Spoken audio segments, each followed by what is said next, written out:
Hey guys, so this week's video is on the best mini cruiser longboards. Now this video is going to be really helpful to you if you want to find out more about mini cruisers, or if you're just considering picking up one for yourself and you're really just going to find out if they're right for you or not. Now, a bit of a disclaimer, there are some affiliate links in the description, and that just helps me make a bit of money, no added cost to you, and keeps me from being broke. And I don't want to be broke, so yeah, whatever. So let's get into the actual video. So first, let's look at what a mini cruiser is. So mini cruiser is basically a board that's less than 30 inches in length. It typically comes with soft wheels that are about 60 millimeters in size, and it comes with traditional kingpin trucks. It's really been designed with sort of storage and portability and convenience in mind, and that's really what dictates its overall small shape. A good example of a mini cruiser is going to be the Lanyard's dinghy.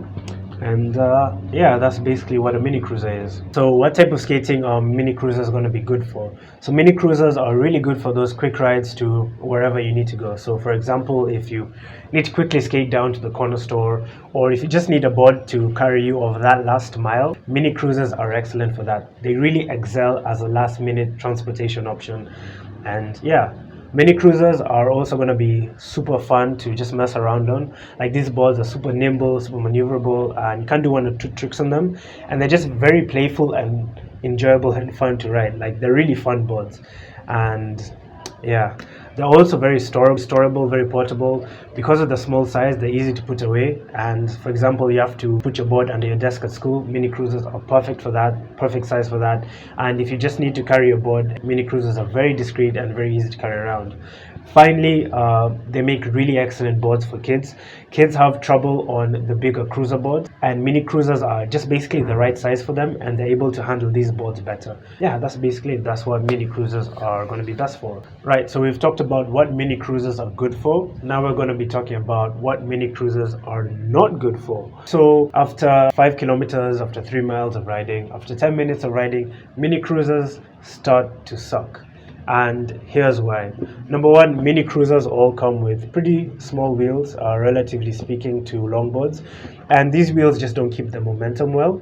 And what that means is that they don't coast for very long. So if you're skating a long distance or for very long, you're going to have to push and push and push to really keep the speed up on these boards, and that just gets exhausting. Because they're very nimble and very reactive to your input, you have to actively work to keep them going straight, and that can get exhausting. For example, imagine driving a car that always slightly leans to the left or slightly leans to the right. You have to actively always keep the car going straight, and that's basically what mini cruisers are like.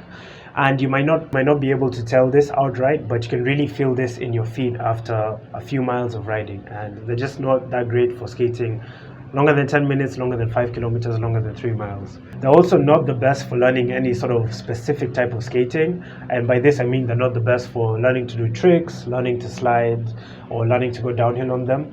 You can do all those things if you're experienced at doing those things. But if you're a beginner, you're going to have a very hard time learning on them. The learning curve is going to be quite steep, and they're just better tools for the job out there, and mini cruisers aren't the best if you want to learn a specific type of skating. And whilst we're talking about the learning curve, mini cruisers aren't the best for absolute beginners. I'd say that you still can learn on them, but the learning curve again is going to be slightly steeper. And if you're challenged with balance, like if you know your balance isn't going to be that great, then I recommend you get a bigger, wider board that's just going to be easier to learn on. So now I'm going to be talking about what to look for in a mini cruiser longboard, and these are just things to look out for to make sure that you're getting a great deal, and that you're getting a board that you're going to enjoy to ride, and that you're going to look forward to riding basically. So first thing you should look at is to make sure you're getting a board that's not too small. And by not too small, I mean don't get a board that's smaller than 28.5 inches in length. Don't get a board that's smaller than 8 inches in width. And I say this because boards that are too small are just not going to be comfortable to skate. They're just not going to be enjoyable. And in my experience, boards that are smaller than that aren't very nice to skate. And if you have smaller feet, you can go for slightly smaller boards, but on average, try not to deviate from that sort of requirement or specifications that I have given you. And you should be able to get a board that's comfortable to skate. The next thing you should look at is making sure you're getting high quality components on whatever it is that you buy. By high quality components, I mean high quality trucks, high quality wheels, and decent quality bearings. So the trucks are important because they really dictate how the board feels, and I feel like they can really make or break the riding experience. So if you have poor quality trucks, even though the board and everything else is high quality, you might not have the best riding experience.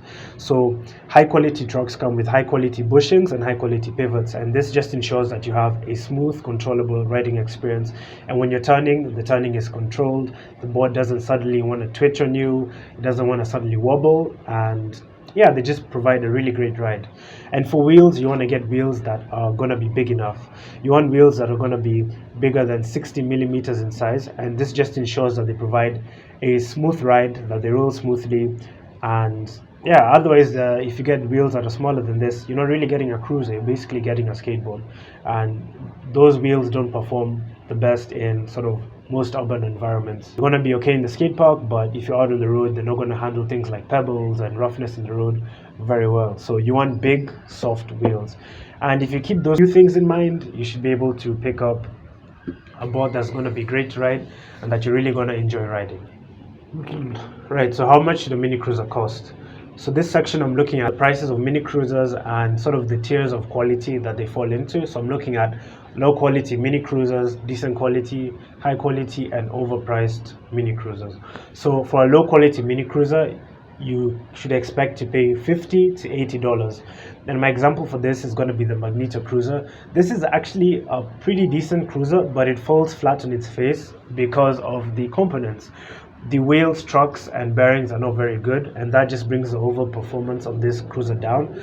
The trucks are Chinese knockoffs of Paris trucks, and they come with low quality parts, low quality bushings, low quality pivots, and they just aren't the best. They don't ride very well, and they don't feel very good underfoot.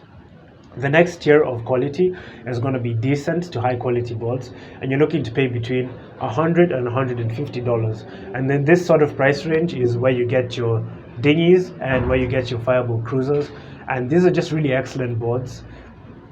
And yeah, I really recommend that you aim to get a board that fits within this price range and that should really satisfy you as a rider. Now for high quality slash overpriced boards, you're looking to pay over $180, and this is just really fancy stuff. Is you're not really getting any increase in performance, but if you like a design, or if you like the way a board looks, or if you just want something fancy, then go for it. But most of these boards are going to be overpriced, so I don't recommend that you get a mini cruiser over $180.